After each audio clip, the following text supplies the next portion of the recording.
So I grew up in an incredible home with incredible and loving parents. And I remember going to church. I remember my parents brought me around the right people and the right messages. But for me, I never understood the gospel. And actually, really what I worshiped was sports. If I could do enough for my friends, if I could do enough in sports, if I could perform well enough there, then I was enough.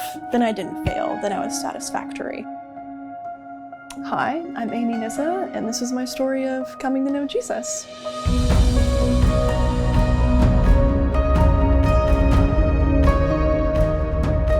And then I got to junior high. And in junior high, in a matter of really weeks, just due to some junior high conflict, which obviously really did matter at the time, I lost all my friends in a matter of weeks. And then the sport that was safe and that was secure for me no longer was that, because it was tied to my friends. And I didn't know how to tell people about it. I didn't know how to explain it to somebody, so I just kept it all in. But all I knew was that I was in a lot of pain. I was in a pit and I couldn't see the top of it. I had no way of getting out or how to get out. And all along, like the walls of this pit were words like, you're not enough, you're not valued, you're not lovable, you have no purpose, you're hopeless, you don't belong. So it was a really dark and heavy time for me as a 7th and 8th grader. I went to Bentonville High School, and there I would say this is where I tangibly began to see God pursue me.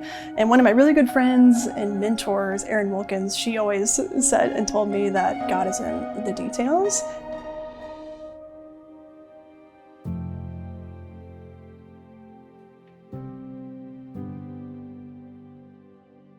It was the second week of school until I got my new schedule, and so I had a new biology class. There was one seat left open, and it was across from this girl named Daltrey.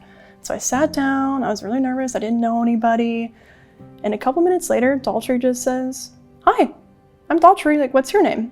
And strikes up this conversation with me. And little did I know that that hi would eventually lead to me coming to know Jesus.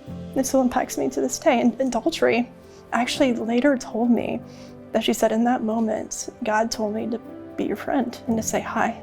Daltrey's friend group, there were 4 or 5 of those girls in every one of my classes. They all tried to be my friend. It wasn't just Daltrey, they all started saying hi to me. They all started asking me to hang out. They all were like, hey, I want to get to know Amy. And at first I was really confused. I thought, well, one, no one's really ever done this for me before. I don't feel like I belong anywhere. Why are they pursuing me? So I was scared of being rejected again. From there, I began to notice something different. I could tell they genuinely liked each other, and they genuinely liked me.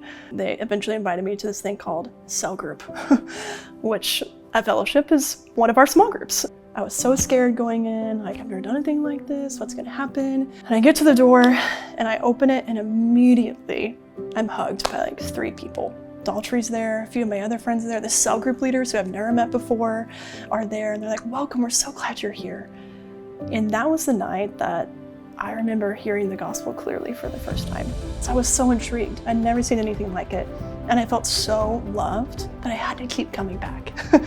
I got invited to this thing called Chill Out, which is our winter retreat for students that Fellowship Student Ministry still does today.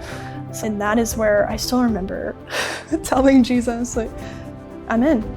I'm in. I believe this. I believe you are like the way, the truth, and the life. And I believe you have the life that I'm longing for. And like, I authentically gave my life to Jesus. And I went from this place of not belonging to belonging. All of a sudden, I went from this place of not purposeful to purposeful. I went from this place of not being loved to infinitely loved, to not having hope to having hope. That life has not stopped. And since then, it has been the best adventure that I could have been on. I kept growing through high school. I kept going to cell group. And then when I went to the U of A, I came back and wanted to be a cell group leader for FSM, the very ministry that changed the Lord used to change my eternity. And then I came on staff with Fellowship Student Ministry, and it was a dream job. It felt full circle, and like, what a privilege that the Lord would allow me to be a part of a ministry that changed everything for me. And my passion was, I wanted students to know they could belong, and that belonging is in the kingdom of God. And then I got my counseling degree, and now I am continuing to make space for people to belong in just a different capacity now. My need for community has not changed. And I don't think that our need for community has changed. As a counselor, that's what I see every day in my office with 18-year-olds and above. Men and women, couples, they're looking for a place to belong, looking for a place of value.